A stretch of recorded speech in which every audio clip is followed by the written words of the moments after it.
Hello, hockey, basketball, soccer, and sports fans. My name is David. I'm coming to you on the evening jail time of the third Friday of May 2026. During a week that featured the firing by the Oilers of Chris Knobloch as head coach. Definitely controversial, but it's a question now of what type of head coach would be appropriate for the Oilers, but also underscoring the need for the Oilers to make major changes to the roster. Just going to try to put this up here.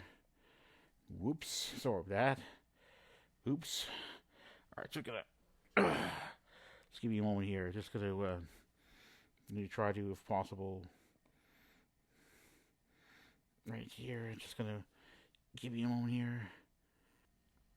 Well, so there's no question that Chris Knobloch was definitely there was talk behind his back, or it was leaked that the Oilers had spoken to the Golden Knights to ask for permission for the Golden Knights to speak to Bruce Cassidy, despite Cassidy having, late in the regular season, become a former head coach of the Nevada-based NHL team.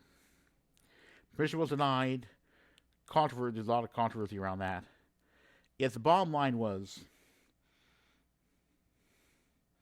if I were Chris Knobloch, I would have wanted out, rather than have talk behind my back about my impending dismissal. It was unprofessional what the Oilers did. But now it comes down to what a new head coach of the Oilers should bring. I believe he or she should bring a measure of accountability and the need for that coach to instill consequences for poor on-ice play and for poor off-ice conduct. I would demand the players of the Oilers roster come to training camp in shape, ready to play. This coming season for the Oilers is going to be defined by how close they get to winning a Stanley Cup.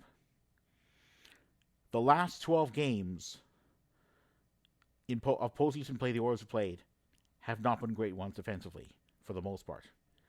Game 5 has been the only one of those games that has featured the allowance of under this many goals. So guess what? That's not good enough. In 9 of those games, the Oilers have allowed at least this many goals. To be fair, Game 4 of the 2026 Ducks-Oilers series featured the fourth Ducks goal that game being scored in extra time. Still, that the Oilers allowed 3 goals in regulation. Tempting fate indeed. Question will be whether the Oilers manage to get off to a better start to the 2026-27 regular season than they did to the past one.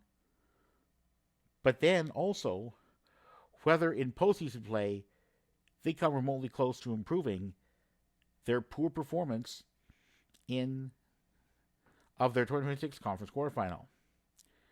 And yes, the Oilers, during each of the last 2 playoff series, went 2-4. That's right, more losses than wins, and no surprise, the Oilers lost both of those series. There have not been very great contracts, and for me, it is simple.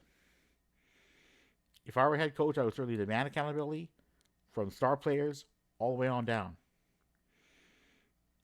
And that is how to help build a team culture.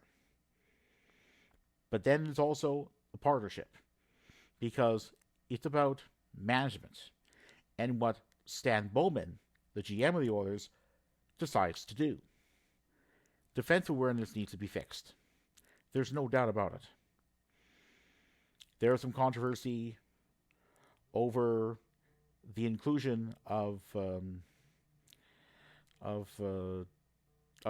Darnell Nurse and Evan Bouchard on Canada's adult men's team, with respect to the IHF relevant top division championship, currently taking place in Switzerland.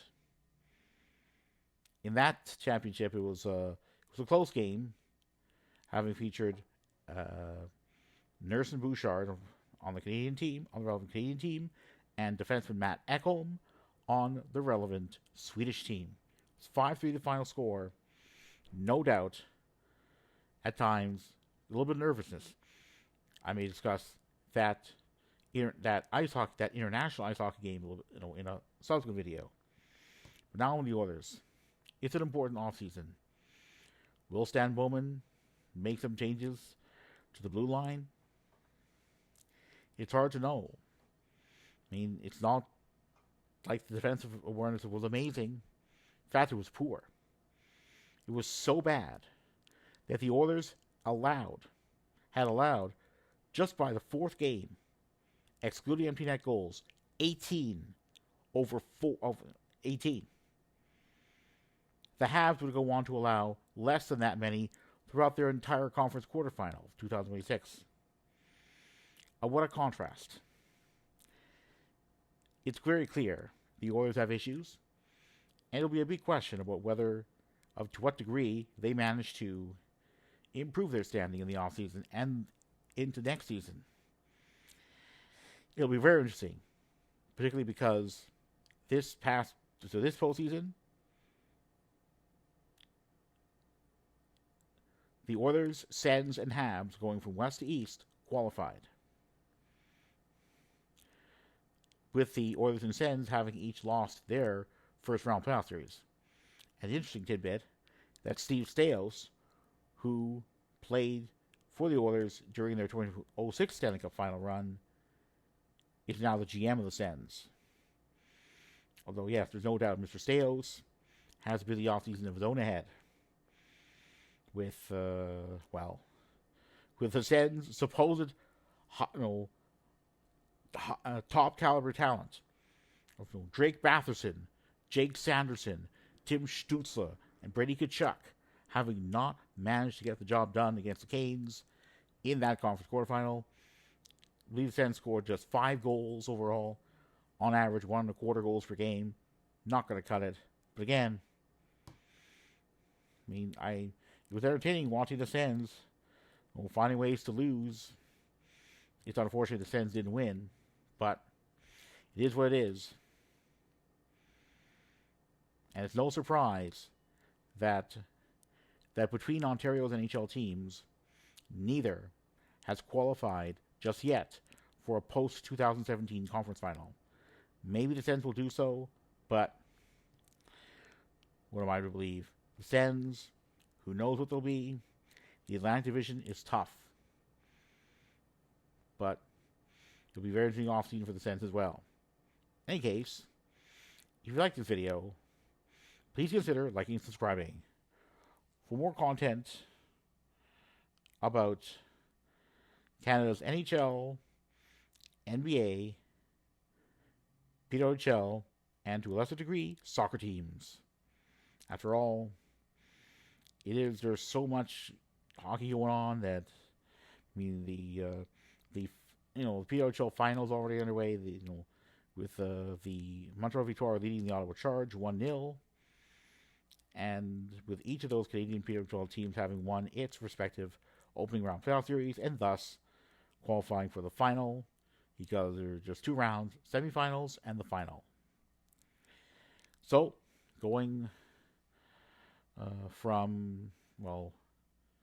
really in terms of, there's only one team in terms of cheering for because of an all-Canadian World Cup final. That is the Toronto Marlies of the AHL, with a 5-2 win over the Cleveland Monsters in the first game of that division final.